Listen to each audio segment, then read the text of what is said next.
Okay, we're on to some higher only content now. Chapter 8, which goes through the different probability distributions that you need to know about, binomial distribution, the normal distribution, and on to quality assurance. Okay, so a binomial distribution is a type of probability distribution. Now, a probability distribution just shows how the probability of different outcomes is distributed. So for example, say you rolled a dice and you could have a 1, a 2, a 3, a 4, a 5 or a 6. The probability of that happening would be 1/6 each time. So this is an example of a probability distribution, and the binomial distribution is a little slightly more complicated version of that. Okay, to try and understand this further, we're going to continue along the lines of dice, but it's throwing a dice more than once and the outcomes that you kind of want from it. So if you roll a dice, there's two possible results. Okay, say we're trying to get a 6. Okay, so you're rolling a dice and you're trying to obtain a 6, rolling a dice to get a 6. Now, if you roll that one dice, there's two possible outcomes. Okay, you could have a 6 or you could not have a 6. Now let's call a 6 as a success. We'll call that S, and not a 6, so 1 to 5 in this case would account as a failure. Okay, and we'll call that F. So one dice, you could either have a success or you could have a failure. That's the only option. Okay, if you roll 2 dice, however, we could have 2 6s, success, success. We could have 1 6 and one number that was 1 to 5, a success, failure. You could have 2 failures, so you could have 1 to 5 and 1 to 5, or you could have a 1 to 5 first, followed by a success after, right? 3 dice. You could have 3 6s. You could have 2 6s and 1 not 6. You could have 1 6 followed by not a 6 followed by another 6, right? There's 8 different possibilities here, and I'm just kind of going through all the different ones you could have.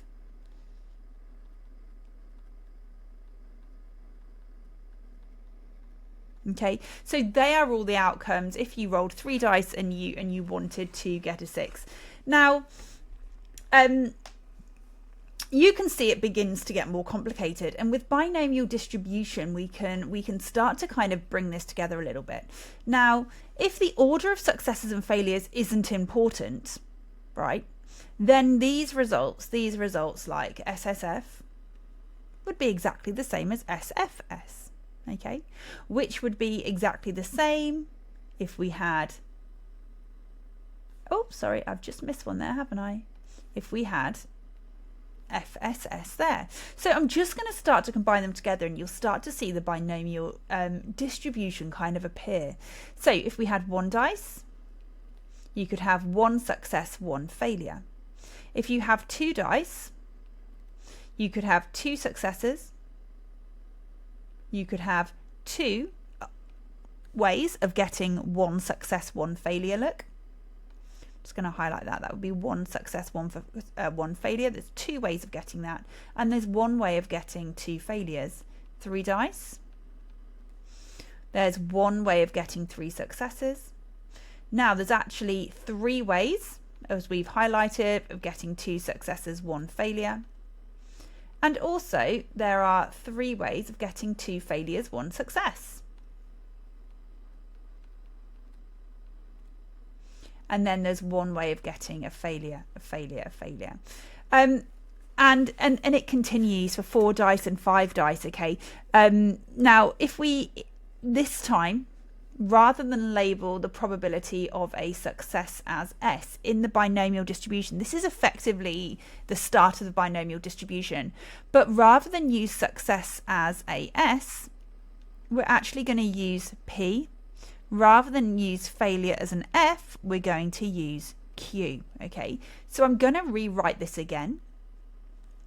1 dice now becomes a, let's go over it. 1 dice, 1 success becomes a P. F becomes a Q. Now that becomes p squared. Success and success is p squared. Success and failure is 2pq.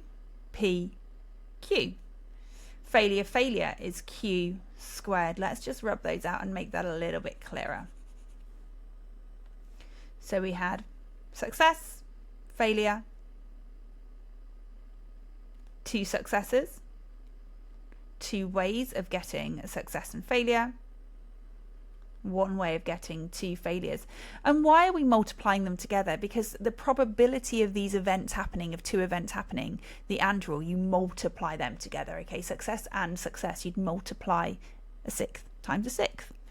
Failure and failure, and this example of getting 1 to 5, 1 to 5, you do 5/6 multiplied by 5/6. Okay, that's why we're doing that. And just to kind of continue this, then 3 successes would be p cubed, 2 successes, 1 failure would be p squared q. 3 ways of getting 2 failures and 1 success. I'm going to keep it in the same order. So 1 success and 2 failures, and then 3 failures would be q cubed. Okay, so that is the start of the binomial expansion. And not that this necessarily needs to be named for GCSE, but as you go on to A level, you will see that for 1 dice, this is literally an expansion of p plus q to the power 1. This is an expansion of p plus q multiplied by p plus q, or p plus q squared. And this is an expansion of p plus q cubed. So as you start to introduce more trials, that's what we're doing, that we're increasing the power. And this method, there's a method you will learn for A-level maths, the binomial expansion, in order to expand brackets such as, you know, p plus q to a higher number than what you've currently been working with. Okay. And when we're doing binomial distribution, we now can use these to kind of get some answers. So in the binomial distribution for GCSE statistics, for example, when would you ever use this? You would use this in a question that says something like this. So a dice is rolled exactly 3 times. Okay, so you've number of trials is 3. It's rolled 3 times. What is the probability of getting exactly 2 sixes? So 2 sixes and then 1 number that isn't a 6. And this is what you would use. Okay, so I'm going to show you exactly how we get to this now without drawing out the diagram each time. This has references to something called Pascal's triangle, but I'm trying to not go into too much detail that you don't need for GCSE statistics. Okay, and how would you use it? You would do 3 multiplied by the probability of getting a 6, which would be a 6th, squared, multiplied by 5/6. The probability of not getting a 6, and you would shove that into your calculator. Right, so let's go in a little bit more detail then about how we get these. It's just a key point first that we need to write down. Can you get this onto a flashcard, please? You need to know what the notation NP means. So if something follows a binomial distribution, it could be shown in this, it could be shown in that format. N means the number of trials, and P means the probability of a success, and from that you'd then work out the probability of a failure. So for example, if a question was written as so something follows a binomial distribution, 12, 0.35, that would mean someone was carrying out 12 trials, repeating something 12 times, and the probability of a success would be 0.35. Okay, right, let's keep going then. Let's try a question. So a distribution, let's call this distribution y, is described as a binomial distribution. Let's do 10 trials and the probability of success is 0.3.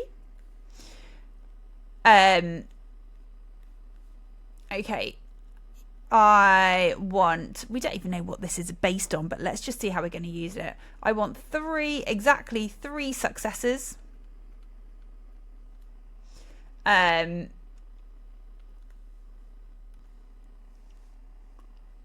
what is the probability of this happening?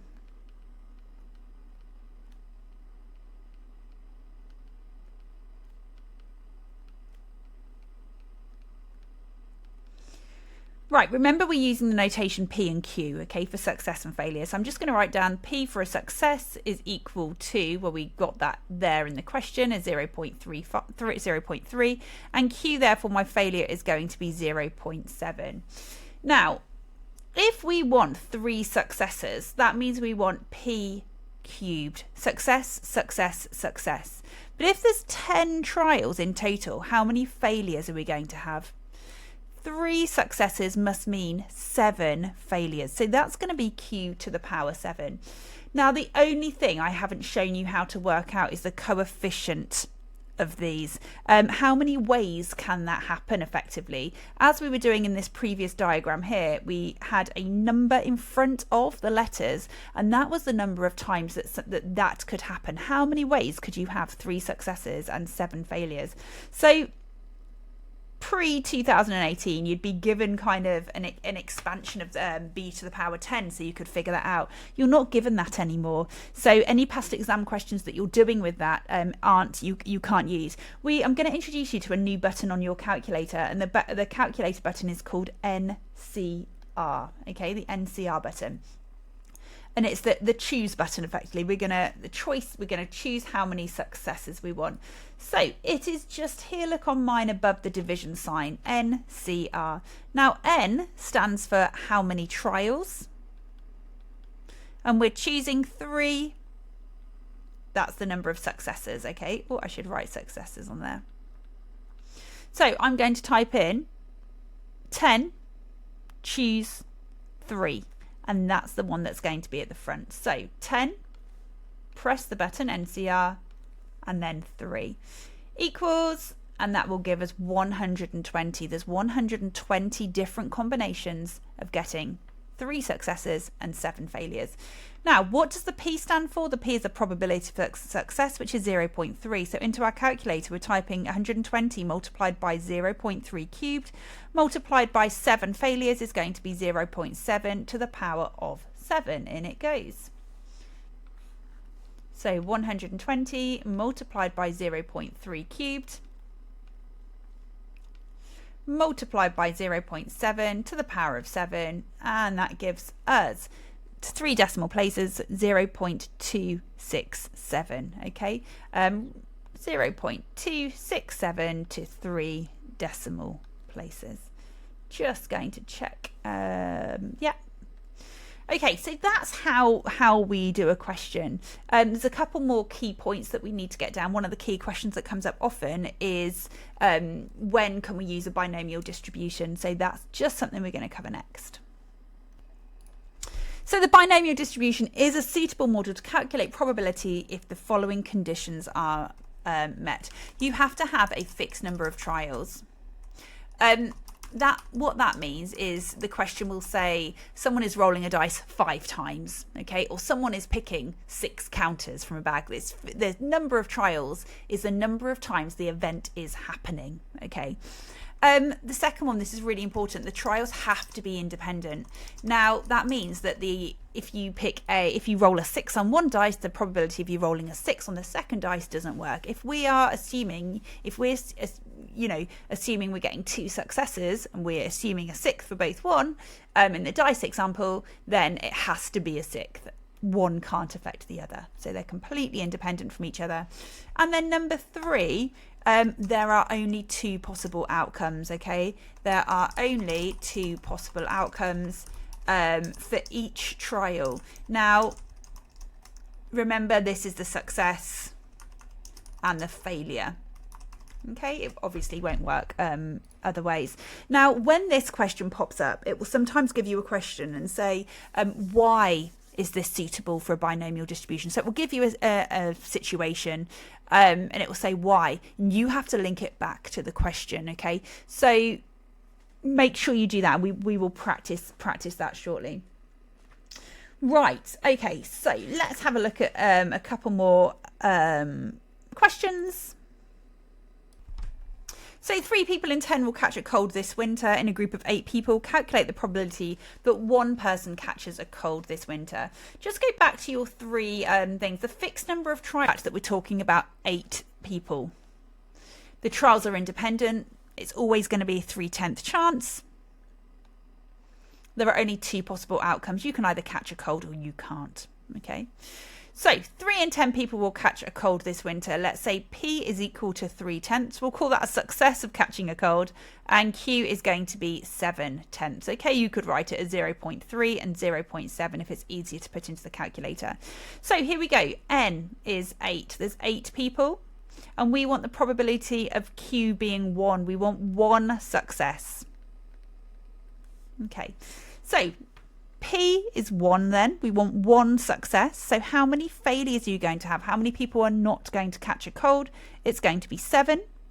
And then we just need that coefficient. How many different ways could that happen? So that's where we use our NCR button, number of trials, choose how many successes, and you'd be typing into your calculator 8C1. Okay, so it's 8C1 multiplied by the probability of a success, which is 0.3, just 1 person, multiplied by 0.7 to the power of 7. So 0.198 to 3 decimal places, 0.198 to 3 decimal places. Right, what if the question is reworded slightly differently? This pops up a lot in the papers. So this time, what is the, so in a group of 8 people still, calculate the probability that at most 1 person catches a cold this winter. Okay, how is this different then? It looks really similar, doesn't it? But it's this word at most. So what does that actually mean? It means the maximum number of people you want to get a cold is 1. So that means you could actually also have no people catching a cold. So we want the probability of 0 people catching a cold plus the probability of 1 person catching a cold. So at most 1 person. So think about what we're going to do here. So for P0, that would mean that you'd have 8 failures, 8 people not catching a cold. And for P1, we've actually just worked that out, haven't we? So we could just plug that answer in there. That's going to be plus 0.198.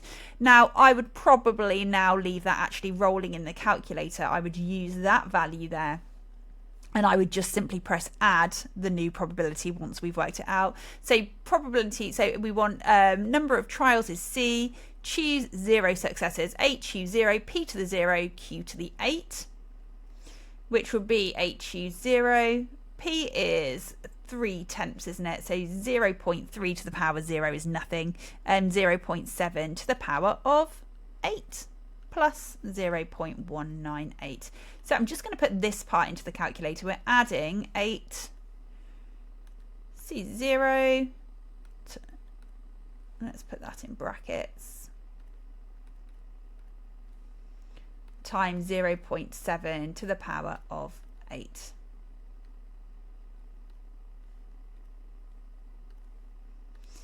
Equals, so 0.255 to 3 decimal places. Okay, so that's binomial distribution. As I said, just be really wary of the questions, the old questions where you're given the expansion of the brackets. Okay, yeah, there you go.